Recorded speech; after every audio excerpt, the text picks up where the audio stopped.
Good morning students, তোমরা সবাই ভালো আছো তো? হ্যাঁ, আমিও ভালো আছি। আচ্ছা, রিমা আর রনি কি নিয়ে ঝগড়া করছো গো? ও কথা বলছো? আচ্ছা আচ্ছা, তে কি বলো তো, কি নিয়ে কথা বলছো শুনি একটু।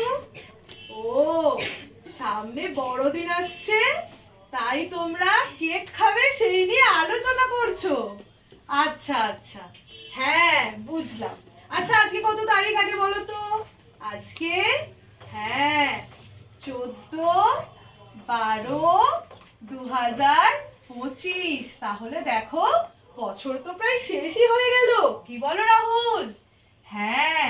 আচ্ছা, আজকে আমরা একটা মজার খেলা খেলবো আর একটা মজার জিনিসও শিখবো, খেলতে খেলতেই শিখবো।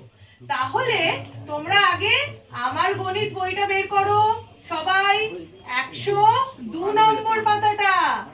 হ্যাঁ, বের করেছো? আজকে আমরা কি শিখবো জানো? কি শিখবো জানো? ভগ্নাংশের ধারণা। তাহলে সবাই 102 নম্বর পাতার স্কুলে টিফিন ভাগ করে খায় এই পাতাটা সবাই বের করো। আর কি শিখবো বললাম? ভগ্নাংশের ধারণা।